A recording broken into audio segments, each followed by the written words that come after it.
Hi guys, welcome back to another video.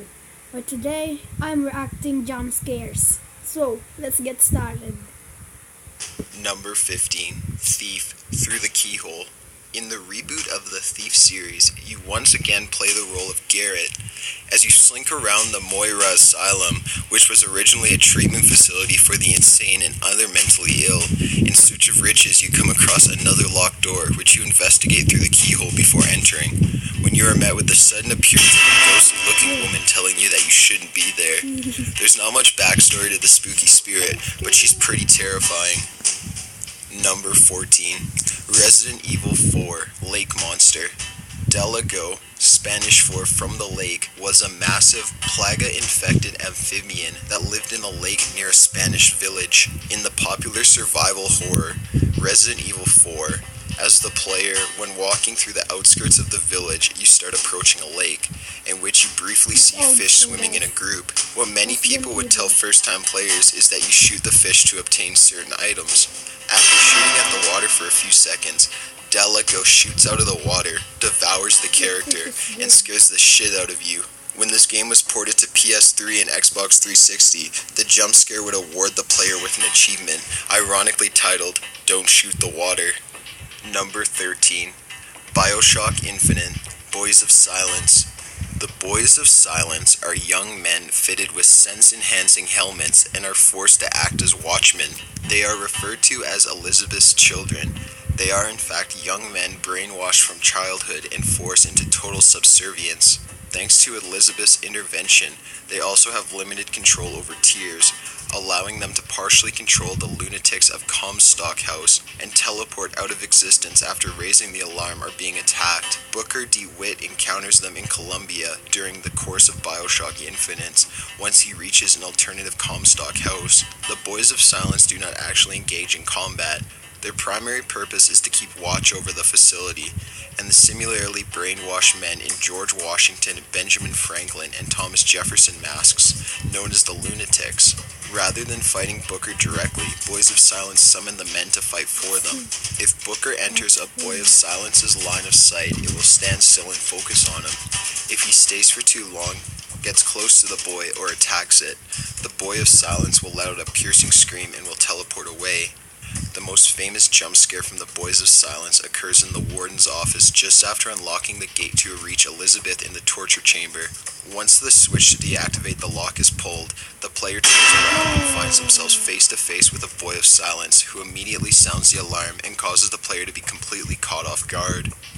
Number 12. Batman Arkham City, Scarecrow's Victims. Arkham City is entirely filled with criminals, which are either inmates or political prisoners, and is also filled with Batman's most popular enemies such as Penguin, the Joker, and more. Needless to say, it's a very dangerous place to be. The best jump scare of the game was given by a character that was absent for the entirety of it.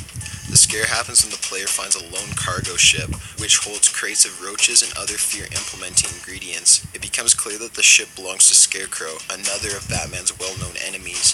After entering the ship, the game suddenly enters into first-person view. The interior of is dimly lit by flickering lights, and towards the end of the ship you see an enemy thug sitting down with his head hanging.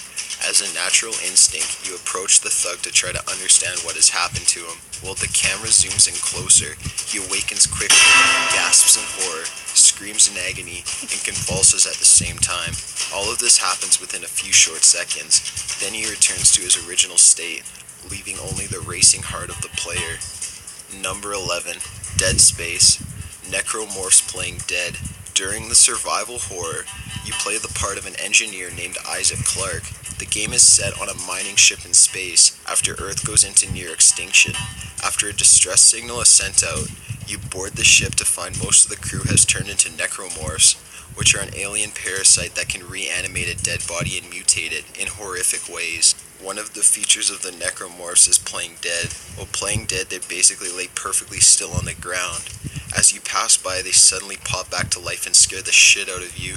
For unprepared players, this may seem like a quick death, but more than likely you'll be left on low health limping away until you find another one to finish the job, or at least give you another near heart attack.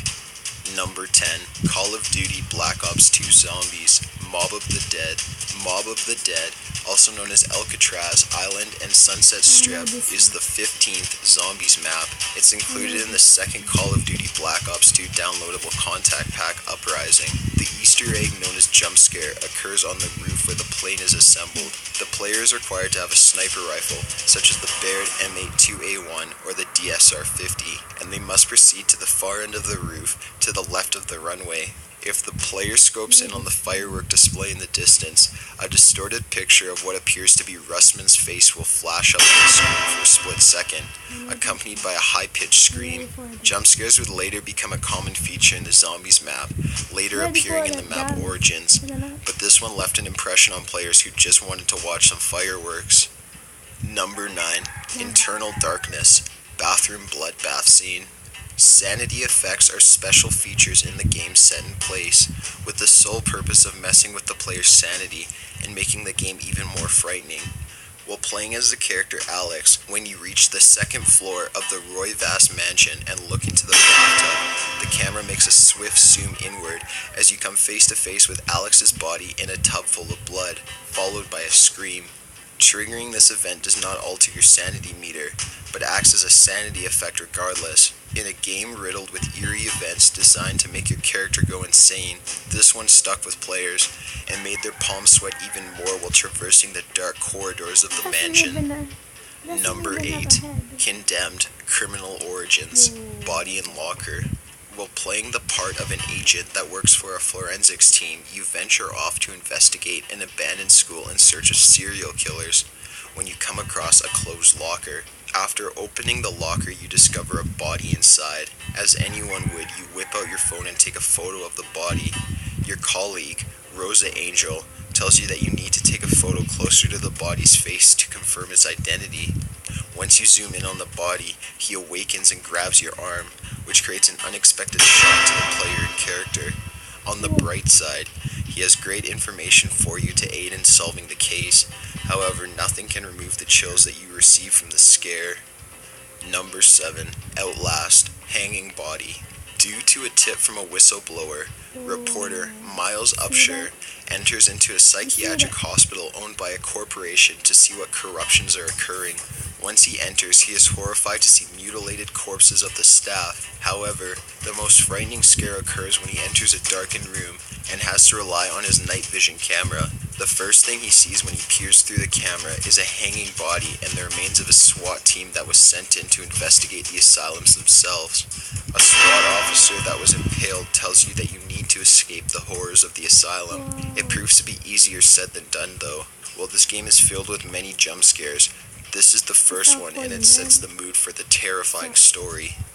Number 6, Five Nights at Freddy's, Golden Freddy. In the first game, Five Nights at Freddy's, Golden Freddy is one of the 5 antagonists and a special animatronic. Golden Freddy appears as a golden yellow character variation of Freddy Fazbear with missing eyes, who appears in the office after a certain sequence of events are triggered. A few wires/parts of the endoskeleton are visible, which share the same correlation as his accessories. His jaw hangs open, and his head is tilted to the right. He is also presented in a sitting slouch version as if he was dead. While checking Cam 2B, the player will see a poster on the wall. It can switch between 3 different versions. A normal picture of Freddy, a distorted picture in which he appears to rip off his own head, or a close-up of Golden Freddy's face. While this picture of him is being viewed, a young girl's laugh can be heard. If the player sees the Golden Freddy poster and switches back to the office, Golden Freddy will be waiting for them. His appearance causes different images to flash on the screen for split seconds, along with the words, "It's me." Golden Freddy will wait idly for a few seconds before killing the player, forcibly closing the game. Unlike all of the other animatronics in the game, Golden Freddy does not give any indication of approach or arrival within the office. He completely disregards the doors, appearing whether they are open or closed. Unlike the other animatronics, the screen will be covered by a static image of Golden Freddy's face upon attack, akin to the images that flash during Michael Smith's hallucinations. The moment the player sees him, the player must bring up the monitor before Golden Freddy kills the players. Doing so will cause him to disappear, thus preventing death in a game crash. Number 5, Mortal Kombat 9, The Crypt Monster. The Crypt was added in the 2002 release of Mortal Kombat Deadly Alliance. It is where you use the coins you collect as you play in order to purchase items such as concept art, videos, and even hidden fatalities and new characters. It returns in Mortal Kombat 9 with a completely new look. Unlike earlier games, this crypt is now broken up into 4 sections. There are not only graves, but torture devices that, when unlocked, activate and kill the victim. In one section, there are floating dead bodies that explode for different reasons, such as vultures picking at the enlarged stomach. In this game, at random times during one's visit to the crypt, a creature that most refer to as the Crypt Monster pops up on screen, screaming at the victim before disappearing again. This jump scare happens within about a second or two, and is meant to parody inner flash pranks that are intended to scare the viewer. Number 4, Resident Evil, Zombie Dog. In a zombie-infected mansion, during the team's attempt at survival, Jill Valentine is walking through a hallway when a zombie dog crashes through a window. Zombie dogs refer to domesticated canines infected with the T-virus through its secondary method, the ingestion of infected food or living things. They contain much of their dog-like features, with an increase in aggression and agility. After the dog crashes into the hallway and startles the player, they must react quickly in order to avoid a deadly attack. This scene was great proof that there is no such thing as quiet moments in video games. Number 3, Fear, Alma and Ladders. Alma Wade is the key figure and main antagonist of the Fear series. Alma is seen repeatedly in Fear, often only out of the corner of the point man's eye, standing in shadows or darting quickly out of sight. Her appearances are almost always accompanied by scenes of extreme violence. This rapidly becomes extremely unnerving. Sometimes all that is heard is her soft, giggling laugh, or indistinct words whispered as though in the point man's ear. Alma appears most often as a young girl, but inside the Origin Factory, she is shown as an adult woman. The most popular jump scare rendered by Alma is when Point Man is climbing up a ladder and Alma appears through the window directly above him and reaches towards him aggressively. The fact that she comes out of literally nowhere, looks like the typical nightmare-inducing ghost girl, and lets out a horrible scream is enough to cause the player to jump. Number 2, Fatal Frame series, Broken Neck. Broken Neck is a hostile female spirit in Fatal Frame. Like many other ghosts that appeared in the game, not much is known about her, other than that she was not a member of the Himuro family, but a visitor to the mansion. Perhaps unusually, she was aware of the rituals being performed in the mansion. On the day of the ritual, Broken Neck was visiting the mansion as a guest. It is not known whether she was one of the people that witnessed the failure of the ritual at Hell's Gate or not, though it is likely that she was on the 2nd floor at the time of the ritual, as that is where she was before she died. She leapt to her death from the Moon Observatory. Why she committed suicide is still unknown, though many suspect that she had seen Himuro family master on his killing spree and got scared, choosing to take her own life rather than let him murder her. Broken Neck, like many of the ghosts in this game, gives many jump scares. For example, on the first night, after Miko comes out of the doll room, this ghost comes falling down from the 2nd floor, then attacks Miko. She's randomly encountered throughout the night, appears popping in front of camera out of nowhere and surprising Miko. She's randomly encountered throughout the nights, appearing popping in front of the camera out of nowhere and surprising Miko, since she laughs her sinister laugh after doing so. Number 1, PT Silent Hills, Lisa Jump Scare. The PT, or playable trainer, for Hideo Kojima and Guillermo del Toro's new installment in the Silent Hill franchise features a terrified and tormented ghost named Lisa. In PT, the player seems stuck in an endless loop of a creepy-ass hallway that only seems to get worse. Lisa pops up at random moments throughout the game, which makes each playthrough more unexpected than the last. However, the most shocking jump scares is when Lisa appears out of thin air to deliver a breathtaking shock and send players back to the starting room. There have been rumored ways to avoid this scare, but where's the fun in that? Got an idea for a top 15 list? Be sure to leave it in the comments below. Okay guys, thanks for watching. Subscribe for more YouTube video and leave a like. Thanks guys. Thanks. Peace out.